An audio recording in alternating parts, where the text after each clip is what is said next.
Welcome back. आगे है आपका धारामापी का अमीटर में रूपांतरण। अब धारामापी को अमीटर में किस प्रकार से बदलते हैं ये हम लोग देखें। तो इससे पहले हमने शंट पढ़ा था और शंट जैसे कि आपने देखा था कि धारामापी के साथ अल्प परिमाण का प्रतिरोध समांतर क्रम में जब जोड़ा जाता है, तो जब ये जोड़ा जाता है तो यहीं से ये क्या होगा, जो धारामापी है कम धारा को मापता है। जब ज़्यादा धारा होगा तो हम शंट का प्रयोग करते हैं। तो शंट का जब प्रयोग यहाँ पे कर लेते हैं तो इस समस्त चीज़ को क्या कहा जाता है, अमीटर कहा जाता है। उसी चीज़ को जब शंट जोड़ दिया जाता है तो वो अमीटर है। और अमीटर क्या करेगा बोलो, ज़्यादा धारा को मापेगा। तो जो ज़्यादा धारा को मापता है वो अमीटर है। तो ये बना कैसा कि अगर हम लोग जो शंट वाला देखें कि अगर धारामापी के साथ अल्प प्रतिरोध का एक तार समांतर क्रम में जोड़ देते हैं तो इस चीज़ को हम क्या कहते हैं, अमीटर कहते हैं। तो अब देखिए, अमीटर एक ऐसा उपकरण है जिसकी सहायता से परिपथ में बहने वाली धारा का माप किया जाता है। उसमें भी मापते थे, इसमें भी मापते थे, लेकिन यहाँ ज़्यादा धारा का मापन किया जाता है। तो धारामापी को अमीटर में रूपांतरण करने के लिए कुंडली के साथ समांतर क्रम में कम प्रतिरोध का तार जोड़ देते हैं, जिसे शंट कहते हैं। तो यही है, इस चीज़ को जोड़ देने पर ये धारामापी क्या बन जाता है, अमीटर बन जाता है। क्यों बन जाता है, क्योंकि ये अधिक धारा का आपका क्या करेगा, आपका उपयोग करेगा। तो ये है अमीटर। अमीटर क्या है बोलने से, है ना, जो अधिक धारा का करता है शंट, हम उसको जोड़ सकते हैं। अब यहाँ पे देख सकते हैं कि अगर मुख्य धारा इधर है, IG इधर है। अब यहाँ पे इधर क्या होता है, IS होता है। तो IS कितने के बराबर होगा, S में जब जाता है IS होगा। तो इस चीज़ को हम लोग I माइनस क्या बोलते हैं, IG बोलते हैं, है ना। तो I माइनस IG है, मतलब IS, ये IS होगा पर इसको I माइनस IG, क्योंकि टोटल का IG उधर गया तो बाकी I से IG जितना बचेगा उतना इधर जाएगा।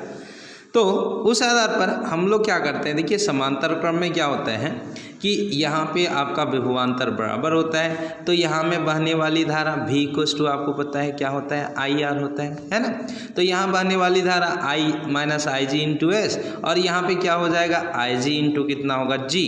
तो इस आधार पर हम लोग S का मान यहाँ निकाल सकते हैं या G का मान निकाल सकते हैं। तो इस प्रकार से ये आंकिक प्रश्न भी आपको यहाँ से बना सकते हैं कि उस प्रतिरोध का मान कितना होगा धारामापी का प्रयास इतना करने के लिए।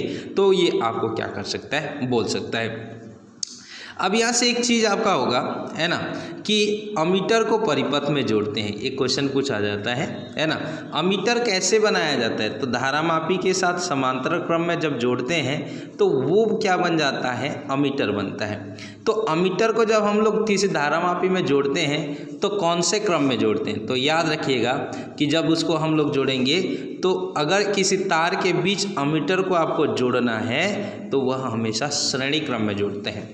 और धारामापी के साथ अमीटर को कैसा जोड़ा जाता है, वो आपका समांतर क्रम में जोड़ा जाता है। तो परिपथ के साथ जोड़ते समय याद रखिएगा उसको हम कौन से क्रम में जोड़ेंगे, श्रेणी क्रम में। और आपका अगर हमको बनाना होगा तो उसको समांतर क्रम में जोड़ते हैं। यहाँ एक क्वेश्चन भी आप जैसे यहाँ पे बोलता है ना, कि एक धारामापी जिसका कुंडली का प्रतिरोध आपका 10 ओम है, 1 मिली एम्पियर है, धारा प्रवाह करने पर पूर्ण स्केल विक्षेप प्राप्त होता है, 1 एम्पियर में परिवर्तित करने के लिए गणना कीजिए। तो यहाँ पे देखिए क्या क्या आपको दे रखा है ना।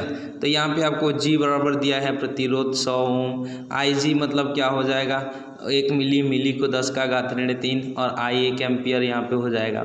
अब यहाँ पे क्या होगा, प्रतिरोध शंट है, उस शंट का मान हमको निकालना है। तो अभी मैंने आपको ये फॉर्मूला बताया था। तो उस फॉर्मूले के बेस पे हम लोग इसको क्या करेंगे, सॉल्व कर देंगे, है ना।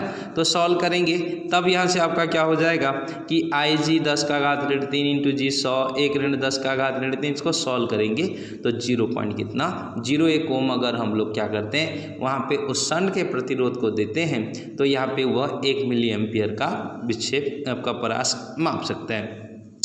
अब दूसरा क्वेश्चन यहाँ पे, दूसरा आपका टॉपिक होता है कि धारामापी को वोल्ट मीटर में कैसे करते हैं, है ना। अब देखो, एक जो वोल्ट मीटर है वोल्टेज को मापता है ना। तो अब हम धारामापी के साथ क्या करते हैं, श्रेणी क्रम में, ये देखिए श्रेणी क्रम में वो कम प्रतिरोध था, ये क्या होता है उच्च प्रतिरोध। तो श्रेणी क्रम में उच्च प्रतिरोध का तार को जोड़ दिया जाता है ना, तो ये क्या बन जाता है आपका वोल्ट मीटर बन जाता है। तो वोल्ट मीटर बनाने के लिए जस्ट उल्टा है कि धारामापी के साथ हम लोग क्या करेंगे, उच्च प्रतिरोध का तार को इसके साथ श्रेणी क्रम में जोड़ेंगे, है ना। तो अब यहाँ से देखिए V बराबर क्या होता है, जैसे IR होता है तो IG, और यहाँ दो प्रतिरोध है ना। कौन कौन सा दो प्रतिरोध है, एक आपका G है और एक आपका क्या है R है। तो G और R होगा तो V बराबर IG into G plus R होगा। अब यहाँ से R का मान निकालेंगे तो V बाय कितना हो जाएगा, IG हो जाएगा। इसको पक्षांतर करो, बराबर कितना होगा, G प्लस कितना होगा, R होगा। अब आगे पीछे आपको किसका होगा, तो R का वैल्यू आएगा कि उस प्रतिरोध का मान कितना होगा। तो ये है वोल्ट मीटर। तो धारामापी देखो लिखा है, धारामापी को वोल्ट मीटर में परिवर्तित करने के लिए कुंडली के साथ श्रेणी क्रम में उच्च प्रतिरोध का तार जोड़ते हैं। तो वहाँ पे कम प्रतिरोध का समांतर में जोड़ते थे, अब यहाँ उच्च प्रतिरोध का तार। अब यहाँ पे दूसरी बात, जब इसको परिपथ में जोड़ते हैं तो कैसा जोड़ते हैं, तो यहाँ पे हमने बनाया कैसे, इसके साथ श्रेणी क्रम में बनाया, तो ये क्या बन गया आपका वोल्ट मीटर। लेकिन जब इसको किसी परिपथ में जोड़ेंगे ना, तो उसको कौन से क्रम में जोड़ देंगे बताओ, समांतर क्रम में। तो यहाँ से समांतर क्रम में जोड़ के आपका बनाया जाता है। फिर एक यहाँ पे टॉपिक होता है कि अमीटर और वोल्ट मीटर में अंतर स्पष्ट कीजिए। तो यहाँ पे अमीटर, इसकी सहायता से परिपथ में बहने वाली धारा का मापन किया जाता है। वोल्ट मीटर जाहिर सी बात है, वोल्टेज मतलब विभवांतर, दो बिंदुओं के मध्य विभवांतर। इसको कुंडली आपका इसकी कुंडली के साथ समांतर क्रम में अल्प प्रतिरोध का शंट जुड़ा होता है। अभी अभी मैंने बताया इसका समांतर आपका श्रेणी क्रम में उच्च प्रतिरोध का ये आपका तार जुड़ा होता है। इसमें बोलता है कि विद्युत परिपथ में सदैव आपका श्रेणी क्रम में जोड़ा जाता है। देखो बनाया जैसा जाता है, उसका जोड़ते समय उसका उल्टे क्रम में जाता है। मैं बनाते समय अगर श्रेणी क्रम का उपयोग में करना हूं, तो यहाँ इसको जोड़ते समय मैं आपका क्या करूंगा, समांतर क्रम में, है ना।